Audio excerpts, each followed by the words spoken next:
আমার দ্বারা যদি আপনারা এটা ছোটখাটো সন্দেহ হয় যে আমি আপনারা আমানত কেন করবো, আপনারা ওয়াদা ভঙ্গ করবো, আপনার সাথে ওয়াদা ভঙ্গ করবো, আমি রাস্তার টাকা মারিয়া খাইমু, আমার দ্বারা আপনারা হক নষ্ট হইব, সেবা হইতো নাই, আপনারা আল্লাহ কাছে দোয়া করেন যেন আল্লাহ যেন এই দায়িত্বটা আমার না দেন। আমি জাহান্নাম কামাই করতে চাই না ভাই। এখন যে লোকটার কথা শুনলেন উনি হচ্ছে জামাতের কেন্দ্রীয় পর্যায়ের একজন নেতা এবং এইবার উনি নির্বাচন করতেছে সিলেটের কোনো একটা আসন থেকে।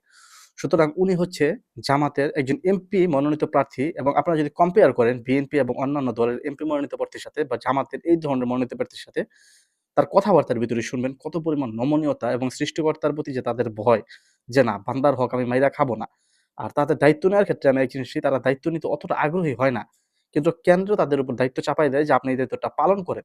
আমরা অন্যান্য দলে যেটা দেখি যে ১০০-১৫০ কোটি টাকা দিয়ে নমিনেশন কিনে বা অনেক টাকা দিয়ে নমিনেশন কিনে, সেই ক্ষেত্রে জামাতের একটু ভিন্নতা অবলম্বন করে। জামাত তাদের প্রার্থীর যোগ্যতা অনুযায়ী দেয়।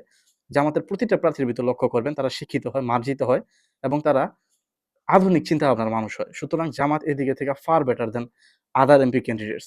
সো জামাতের দিকে আসলে সবার আসলে একটা ভালো দৃষ্টি আছে আসলে। তারা আসলে বাংলাদেশটা চেঞ্জ করবে ইনশাআল্লাহ। এটা আসলে সবার আশাবাদ জামাতের প্রতি।